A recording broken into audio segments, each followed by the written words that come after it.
Hi everyone, I'm the Amanda Hagan. And I'm the Omega. And we decided to invent dishes that we probably shouldn't. And may God have mercy upon our poor, poor souls. Potato chips. Crisps! Were invented when a chef's revenge on an unruly customer backfired.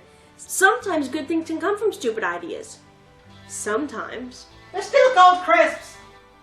Now, to begin, we should probably explain why this has taken so long. Yeah, there are a couple reasons, and we'll be explaining them for you. This show was inspired by Juario's You Can Cook This, and after we made our last episode, we talked with him about kicking season 2 off with a culinary crossover. It was going to be filmed in his place in Colorado, and we would have made Japanese-style fish and chips. Tragically, he died before any concrete plans were made. Basically, we just didn't feel right about leaping into that without him. Then I moved, had university, and working, and even helping out a genocidal madwoman on occasion. Are you two timing me? I was talking about you. Oh. We feel it's been long enough for us to feel okay about making more episodes of this, and so here we are. We are beginning with American Kedgeree. Don't worry, the Japanese-style fish and chips is coming later. Wait. Before anything else, you need to explain to them what a kedgeree is. Kedgeree is an Anglo-Indian dish invented in Victorian India. It's a fusion of British and Indian, and it was designed to be eaten as a breakfast by the upper classes. But growing up, my family would have it as a dinner from time to time. As a dish, it's sort of fallen out of fashion to such a degree that the only pop culture reference I've come across to it in the last 50 years was an episode of Adam Adamant Lives. And that was to show how old-fashioned and out of touch Adam was. Really, nothing of any consequence, just a little kedgeree, a few deviled kidneys, no more. Oh, really? I don't know why it fell out of style. It's basically rice, boiled egg, smoked fish, and curry powder, all cooked together in a skillet. It was far, far better than I thought it'd be. Anyway, how do we Americanize it? By adding freedom. It's so beautiful. American cooking isn't famous for its curry powder or smoked fish, so we're removing them. What's going on in their place? Barbecue rub and pulled pork. Now here, in the Godless Lands, it is hard to find good barbecue rub, so we're making do with the smoky barbecue marinade mix. And since it's hard to find, well, any pulled pork here at all, we've had to grab some from a pulled pork-based TV dinner. We're beginning by cooking the rice, boil it, let it simmer, drain, the usual. Now, because of where we had to get the pulled pork, we're microwaving that. If you get yours from somewhere more sensible, please do something different. Boil some eggs, 1 per person, and then shell and slice. Then, put a skillet on medium heat. Add the rice, pulled pork, eggs, and stir in the barbecue rub. Don't cook for too long, though. Everything's been cooked at least once before. Just get it nice and hot. It should take about 5 minutes. And then voila, the world's first British Indian American meal. Until we make the tandoori haggis burger. We should make that! Anyway, let's eat. Yes! As you can see, dear viewers, well, sort of, a little bit. Put cheese on it. Omega put cheese on it because she's like, I'm an American and Americans love cheese. If you liked it, then you should have put some cheese on it. Alright, let's see.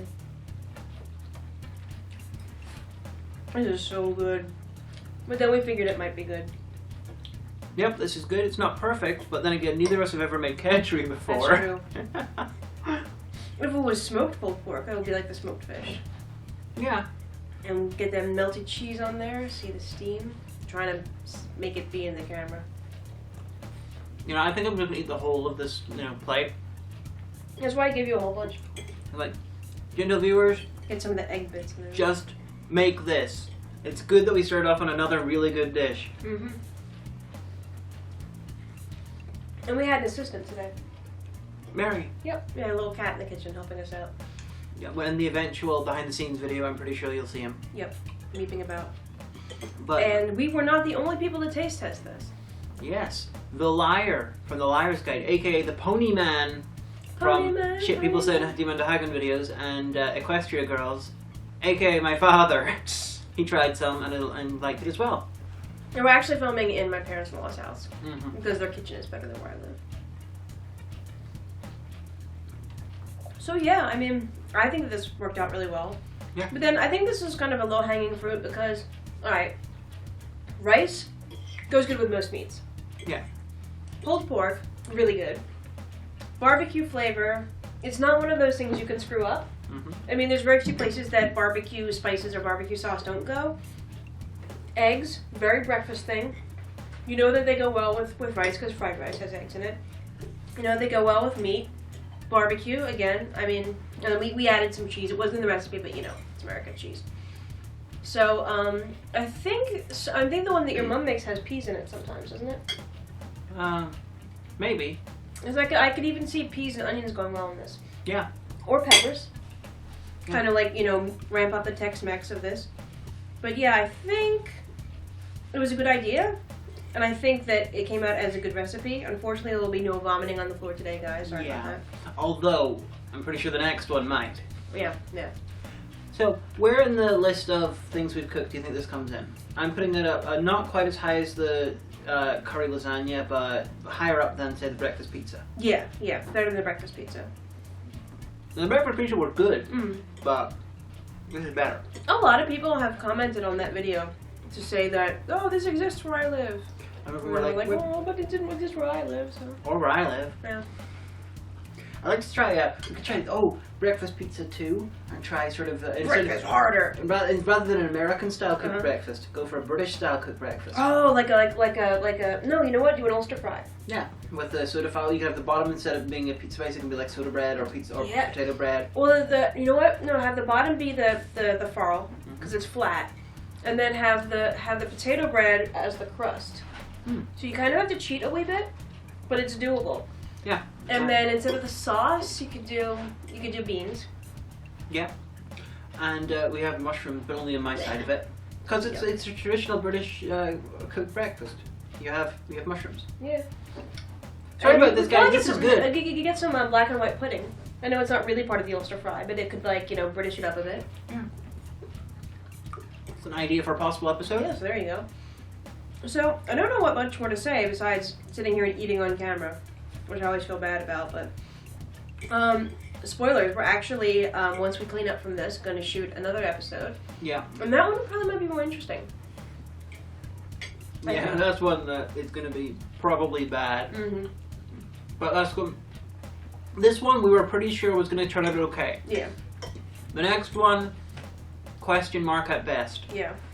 And we've got a few other ideas. One hinges on us getting the apparatus for it, but... Yeah, we got a whole season sort of worked out, nearly. It's really hard because people will be like, do this. I'm like, we can't. Epic Mealtime did it already. Yeah, Or do this. We can't. It already exists. Yeah, because the point of this is for us to come up with ideas that we Yeah. haven't seen before. Because that's the idea. It's not we're going to copy someone else's recipe. We just come up with something ourselves. Yeah. Which is why it's so sometimes demented. I mean, no offense to Epic Mealtime because, I mean, some of their stuff is pretty excessive and pretty brilliant. And they're like all sorts of professionals now. They have like corporate sponsorships and all this kind of stuff. And The main guy from that was in Kevin Smith's Tusk. oh, I didn't know that. Yeah. Was he eating something? No, he played like a Canadian border guard. Oh, okay. But yeah, like I watched their like it was like a final episode, but it wasn't really. But like I think they were sponsored by some alcohol company because they had like all these like scantily dressed women like dancing about with them the whole entire time. Hey, we should get Tesco to sponsor us. That's where we get all the ingredients. We could have scantily clad Tesco girls dancing around like the Fanta girls. The pulled pork didn't come from Tesco. We give them a spar. No. Euro Spar with Sue. No. You're like, we sponsored you. No, you didn't. The eggs probably came from like Sainsbury's or something. Yeah. This is really boring. Sorry about that. Watch us eat. Yeah. Anyway, Comment finish the below. taste test part. Make this. It's Do good. it, yeah. If you have the time and inclination, it's really simple. You sauced it all the steps. I mean, and we made rice on the stove, but you could even just use the microwave rice. You know, the stuff in the packet. Lloyd's is a company in America, if you're in America. I think they might be up in Canada too. That they do the little I don't even know what to call it, like a little tins of pulled pork you see in the refrigerator in the grocer's freezer. They do pulled chicken, pulled beef, and pulled pork. Already, you know, different flavors, like already got the sauce in there. So all you have to do is heat that up in the microwave. So yeah, besides hard boiling the eggs, that's pretty much it for you, you know? Yeah. Pick up some barbecue rub. There's like a bajillion different kinds. We had to rely on smoky Texas, which is what we found in Tesco. Which is But, actually a marinade. well, it's a powder to make a marinade. Yeah. It's gonna work. I mean, it does taste very good. Yeah. So I think go for it. Like if you don't do pork, you can use chicken. Pretty much just take your chicken and boil it until it's all cooked, and then just shred it with 2 forks. Yeah. You realize that whole bit there of explaining how alternately you could do it really should have been in voiceover. Well, we're gonna have like more parts in voiceover that we didn't say just now. It's like double the suggestions for life. So we should probably cut the voiceover now. You know, I'd love the chance to remake this with proper pulled pork and barbecue rub. See if those little things make all the difference. And I'd love to see more variation in the spice mix. Don't like curry powder? Try any of the other Indian spices. Or try something Northern African or South American. Maybe even Chinese or Mediterranean. Well, that worked. Yeah. Weird. So, join us next time for something else that you probably shouldn't cook. And if you have any ideas of recipes you want us to try, please send them our way.